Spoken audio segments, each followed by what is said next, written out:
The first thing in K-pop that frustrates me is K-pop companies wasting potential.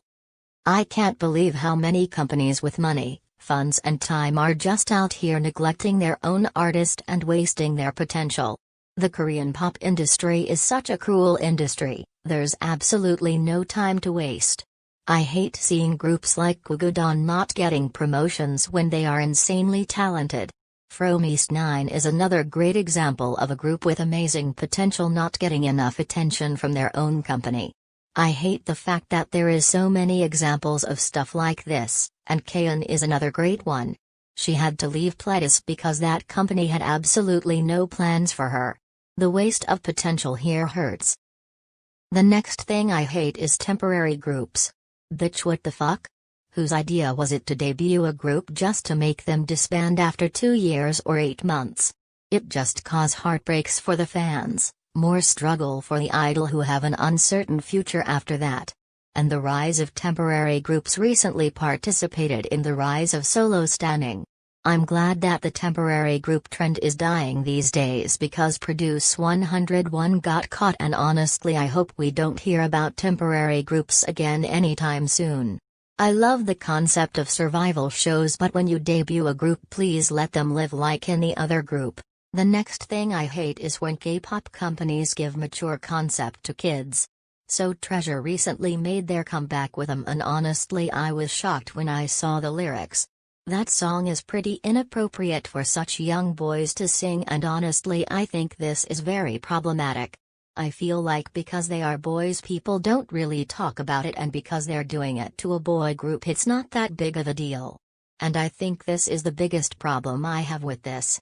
I went on Twitter to see if I was the only one who was thinking that way, and a few people were thinking like me, but most people were just out here sexualizing the members.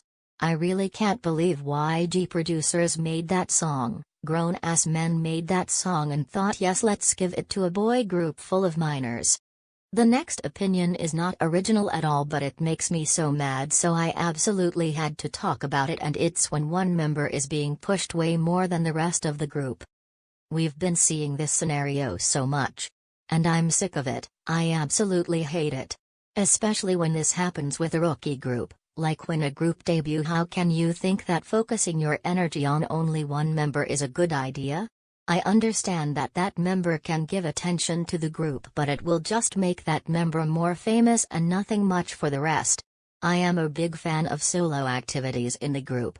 But only when the group is already established and they have a strong fan base. It's totally fine to give one member a solo debut or some solo promotions, but when it's like a new group and like nobody knows about anyone else in the group, that's when there's a problem for me.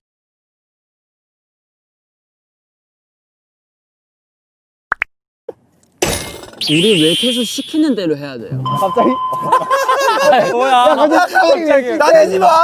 그리고 왜 내가 살고 싶은 인생 뭘 살고 있지? 우리 다 같이 아름답게 살자! So the last thing that I hate in K-pop is the lack of freedom. It frustrates me so much to see how much our faves are being controlled all the time. Even just the little clip of the 8 I played, even if he was joking, I feel like there's some real truth behind it. As a carrot, I saw how the members had to stop using their Instagram account, and this is to me such a clear sign of them being overly controlled. They can't even use social media freely as a 5-year-old boy group. And I'm not even talking about the dating scene. We've all seen how hard it is to date in the K-pop industry, and I totally understand why they're hiding their relationships, because their company might force them to stop. They are humans, and I just hate how sometimes they can't make mistakes like all of us. They can't just live like everybody else just because they are idols. It's so toxic and I absolutely hate it.